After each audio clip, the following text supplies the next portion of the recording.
Hey everybody, welcome back to another episode of Lara Trump Wanted for Questioning. Let's see what we got today. Ooh, can't even hold my phone. Got these questions coming in hot. Question number 1. Excited for the new White House ballroom. If you were president, what would you add to the White House? Oh my God. I mean, I got a couple of things. I think, first of all, if we had the space and I could add some sort of like a horse ring where I could just put a couple of jumps up and, have a stable there with, I don't know, maybe 2 horses could be sufficient. Would love to do that. There is a gym at the White House. To be honest, we could use a few improvements there. And I would venture a guess that I am among the very few whoever uses that gym. Maybe Melania's using it some. I don't know necessarily that the president is going up there a whole lot, but it's on the 3rd floor of the White House. And every time I'm there, you better believe I'm hitting up that gym. We could use with an update there. So if I'm ever afforded the opportunity to make some kind of changes and improvements, so to speak, around the White House, I think those are couple items I would like to see happen. I don't think the president has a whole lot of extra time, though. This is what I'm very clear on thus far, is that you don't get a bunch of free time as president. And if you do, you're probably not doing your job right. A la somebody who went to the beach in Delaware, maybe, say, every weekend. That's really not how it's supposed to go. So I can't see a whole lot of free time being on the plate of the president if you're a decent president. You see President Trump go out and play golf every now and again, which is well-deserved. But to be honest, like I joke about the horses, I don't have enough time to ride like I used to and like I would like to now, let alone should something like that ever happen. There is a tennis court, I know, at the White House. I have been known to play a little bit of tennis, which I really enjoy. Don't know that there would be enough time for that either. So, you gotta pick and choose. You gotta do the right things. And I think most of the time spent is probably in the West Wing, where the president is making all the decisions that obviously are improving our country. So that's my contribution. Okay, next question. What are the kids being for Halloween this year? So my daughter, and I'm sorry to say, I'm also in this boat because she decided what I should be for Halloween, is a K-pop demon hunter. Now, if you don't have kids, you probably have no idea what the heck I'm talking about. If you do, I'm sorry. You know all the songs already, probably like I do, because they're played in my car nonstop. Golden and it's the whole thing. So my daughter is Rumi from K-pop Demon Hunters, and then she asked that I also get a Rumi costume. It came in the mail over the weekend. I have not tried it on, so I don't know exactly what I'm going to look like. So everybody just stay tuned for this. I usually try to be something different or patriotic or something. This year I'm going full Rumi with Carolina. We're going in hard. Now my son was very interesting. He decided like a month ago, he was like, I know what I want to be for Halloween. I was like, great, give me the order so I can get this done. He was like, I'm gonna be money. That's right. Yeah. I mean, you think this is Donald Trump's grandson? My son, Luke, is gonna be money. So I got him. It's like looks like a giant $100 bill. Yeah. So that's the gang. The dogs each have costumes. One has angel wings. One it's like a spider, which is great. And the other one is like one of those big, like lion mane type things. Yeah, I've tried them on everybody. We're going to be awesome. Now, Eric Trump is a different animal altogether. I don't know what he's going to be yet. And I asked him this weekend if he wanted to dress up because I know how this is going to go. We're going to get to Friday, and it's going to be, we don't have that much time. Like, I got to order it, like, now. Otherwise, we're never going to get this. We're going to get to Friday, and everybody's going to be getting dressed up to go out trick-or-treating. We're going to go, with some friends and over to a friend's house beforehand. And Eric's going to be like, well, what about me? And then I'm going to have nothing. So I'm going to have to go to one of these, like, Halloween stores or something, I think. the ones that are open just for like a month of a year. I think I'm going there probably today or tomorrow to get Eric something. So we'll report back as to what Eric's going to be. I usually get him like a hat of some variety or something very basic. Last year he put a garbage bag over himself because Joe Biden had just called all of us garbage. And this is right about the time that President Trump, don't forget, showed up in a garbage truck to go to a rally in, I believe, Wisconsin. So all good stuff. We'll see. I'll let you know what Eric ends up being. Or you could just check out probably my Instagram. Next question. President Trump is by far a great president who wants the best for America. That is absolutely true. Why all the vitriol and hatred from the left? Well, listen, I see that you see this a lot of times from a lot of, I'm going to say like high school type girls. You even see it from women my age, sadly, because there are a lot of crazy ones out there. This is called jealousy, I think, at the root of everything. They're so jealous and so mad on the left that they've done absolutely nothing that the American people can point to and say like, hey, this was a good thing for the future of the country. This made my life a little bit better.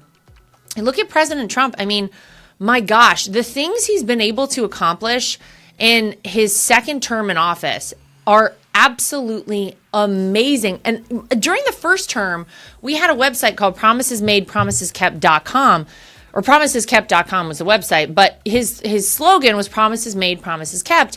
And we had this website because there was so much that was happening that he was getting accomplished and delivering for the American people that we couldn't even keep track of it from the campaign. So we said promiseskept.com. You could go there. You could check out what's going on, what this president has been able to do. I wish we had one of those right now because I even have a hard time keeping up with all of the things that have happened. I mean, the fact alone that we have the most secure border in the history of America, that for, I think, the past 5 months, not a single migrant has been released into the interior of the United States by the Department of Homeland Security, by, Border Patrol. That's amazing. Not one person. I mean, my God, think about how many were pouring through with Biden and Harris. It was insane. That alone is enough that everybody should applaud this president, but he's going a step further. He's saying, okay, we got the border secure, so we cut off one of the avenues for the drug cartels to come into the country and bring their illicit drugs like fentanyl that kills 100,000 Americans a year. Well, we're going to go a step further, and we're going to say, you know what? We're not only going to make sure these people aren't coming in through the southern border, we're going to target wherever it is they're coming in off the open ocean. So these narco traffickers who are coming in on boats from Venezuela, from, Central and South America, no mas, folks. We're not doing that anymore because President Trump got our Secretary of War, Pete Hegseth, involved. They know who these people are. They know what's on these boats. They know with 100% certainty. I interviewed Dan Crenshaw, who is in charge from Congress's perspective in terms of targeting these narco terrorists, which is exactly what they are. And he said, we know who they are. These aren't fishermen on these boats. These are people who are bad hombres. They're gang members and they're drug cartel members. And President Trump designated them as foreign terrorist organizations. We're wiping them out. We're getting them before they even get into America. So he's doing that, right? But what is it that they're going to say on the left to counter that? Okay, we have a secure border. We have no more drugs coming into the country. So what are they going to say? Let's look at another thing President Trump has done. Gas is now under $3 a gallon around the country. Oh my God, remember a year ago, 2 years ago, gas was through the roof. It was skyrocketing because Joe Biden was doing everything wrong. Donald Trump has done everything right. We have our pipelines back open. We're drill, baby, drill. Energy independence, energy dominance. We're doing it right here at home. And it's obviously working for our country. So what are they going to say to that? Who doesn't like cheap gas? Everybody does. Then you take, I don't know, things like war being solved around the world, peace being brought to places that some places for decades they haven't seen peace, like Azerbaijan and Armenia. They've been in a conflict for a long time, where we saw the president overseas this week over in Asia.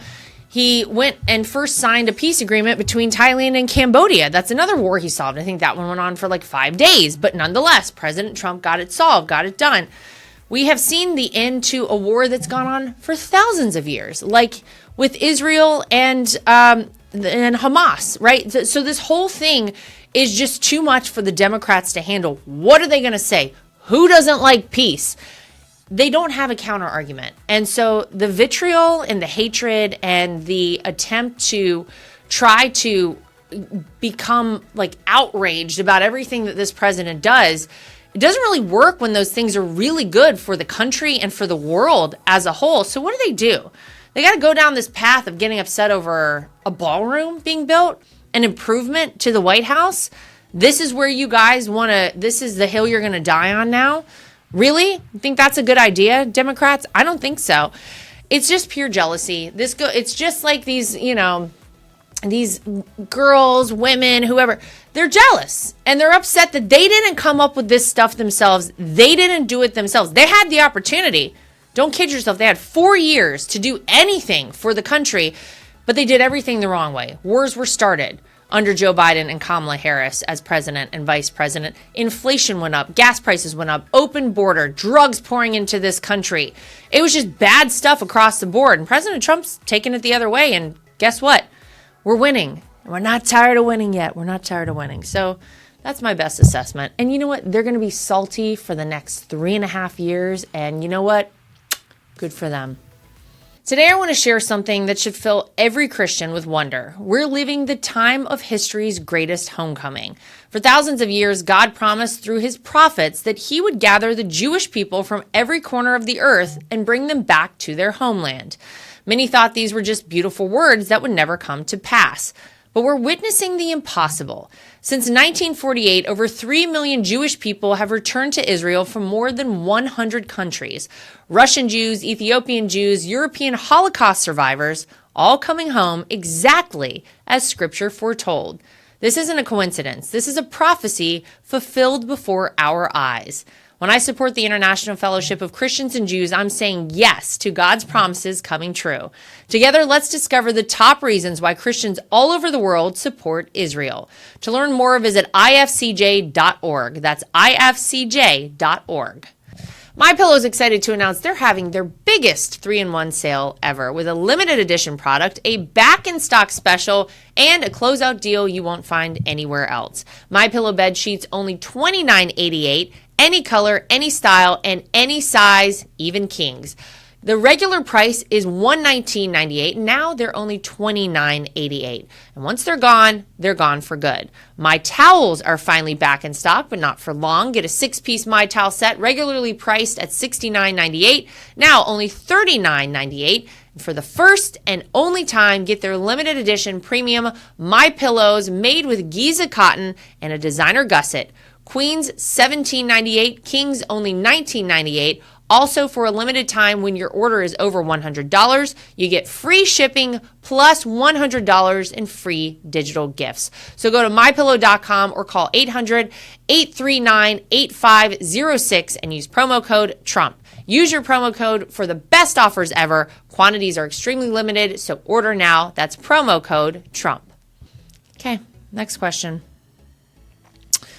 We're getting close to the 1-year anniversary of the election of President Trump. Does the Trump family have any plans to celebrate? Well, that was November 5th of last year. Let me tell you, this time a year ago, my God, we are coming in on it real hot. This time a year ago, it was pretty nuts for me. God, I was stressed out. I was still the co-chair of the RNC. We had an election to win. We had pushed early voting as much as we possibly could, which was something that Republicans were not really keen on, if you recall. And it paid off big league, as they say. But yeah, it's about a year. We're almost a year out.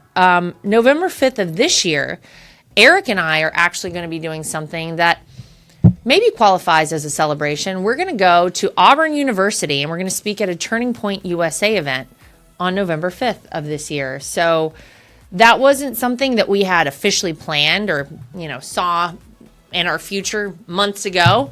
But upon the murder of one of our friends who started Turning Point USA, we said, you know what, this is a great opportunity. We were asked to go speak there. We said, absolutely. This sounds like a perfect thing to do. What a time to celebrate Charlie's life. What a time to celebrate the wins we've seen across this country, as I just detailed. What a time to be alive and to witness all that's going on right now. It's going to be amazing. And a time to engage with the next generation of Americans who are going to have the opportunity, many of them for the first time, to vote in the upcoming midterm elections, to vote in the upcoming presidential elections in 2028, presidential election, I should say, in 2028. This is what it's all about. It's about getting out there, engaging with people, sharing your ideas, and I'm really excited to go do this. So Eric and I are both looking forward to that. The rest of the family, I don't know, you'll have to ask them what they're doing. November 8th of 2016 was Election Day. First time around. That was the 2-year anniversary of our wedding, mine and Eric's wedding, November 8th, 2016. We got married in 2014 on November 8th. And it was quite an anniversary, one we would never forget. But yeah, this one I think that's an incredibly appropriate way to celebrate the huge landslide victory from last year. So we'll see you there. Next question. How bitter do you think the New York Times was after having to put Eric's book on the bestseller list? That's right. Ladies and gentlemen, congratulations to Eric Trump. Congrats, honey. New York Times #1, Under Siege. I'm so happy for him. Let me tell you, Eric worked so hard on this. First of all, he worked so hard on this book. He put so much into it. And if you've read it out there, you know what I'm talking about. You know what I'm saying. It is 100% Eric. So many stories about what really happened, what happened with our family, what he went through, what the company went through, all of it that you probably didn't really know before you read this book. If you haven't read it, it's a must read. I have to tell you that. Otherwise, you'll never have a full appreciation for how crazy things really got for our family.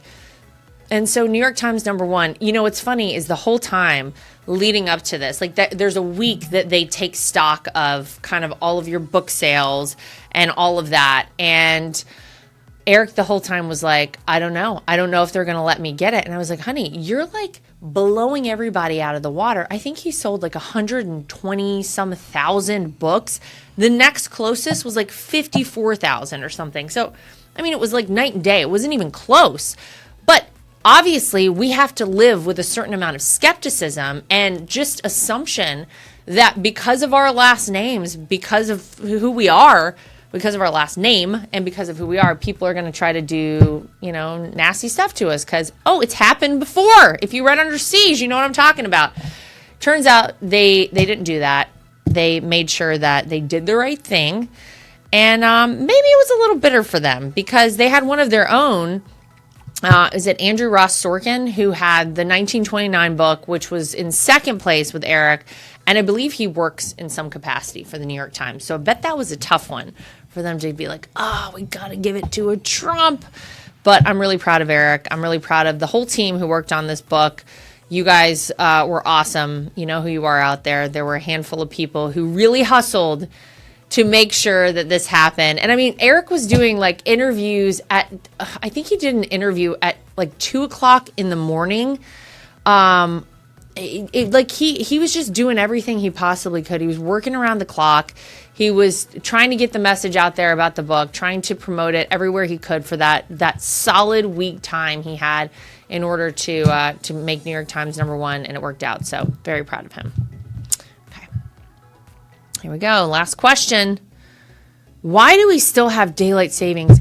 I thought about this the other day. First of all, right now, I mean, think about it. We're all probably a little bit jazzed, right? Because this Sunday, it's going down. You get an extra hour of sleep. And this weekend, when I was getting up on Saturday morning, I usually do Fox and Friends on Saturday mornings.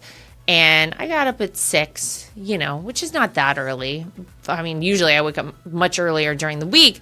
But, Saturday, maybe I want to sleep until 6:30, 6 o'clock, dark. It's just like it was dark whenever I left my house to go over to my studio here and do Fox and Friends at 7. It was still kind of dark out. I was like, you know what? we're coming down on the daylight savings change where we fall back, where we get an extra hour of sleep. Now, what you'll know if you follow any sort of kind of like medical tracking is that, and kind of like statistics as it relates to accidents in general, there are more traffic accidents in general, heart attacks, visits to the emergency room on the day in the spring where we lose the hour of sleep.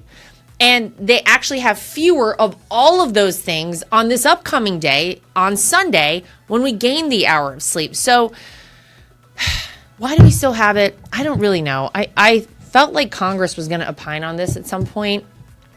You know, obviously they've been busy with this government shutdown nonsense, Democrats. And they've been trying to, get President Trump's appointees through and all of those things. But I would like to see it abolished. I am one of those in favor of having no daylight savings. Let's pick one. Let's just go with it. And we're going to deal with it however we deal with it. Some places it's going to get dark very early, but you're going to have a little more late in the morning or whatever. Whichever end we end up on, I'm good with it. Let's just stick with it. Because also as a mom, it's just an absolute nightmare. The spring, the one in the spring, oh my God, parents out there know, it's like a 2-week endeavor to get everybody up and running on the new time. Like the one in the fall is fine. This one in the spring, it's terrible. And I think about it. I'll think about it this Sunday when I'm waking up like, oh, this is fun. I get an extra hour of sleep, but I know I'm going to pay for it come the spring. So I'm ready to get it over and done with. We don't need it anymore. The Industrial Revolution, whenever we didn't have sort of like electricity everywhere and people were walking to work to or from in the dark. I get why we did this. We don't need it anymore. So I think we're all set. All right, that's going to do it for us for this episode of Lara Trump, Wanted for Questioning. Great stuff. Send us more under this episode on any of our social media. As always, make sure you like, subscribe, share, and follow. We'll see you back here next time for more of Lara Trump, Wanted for Questioning.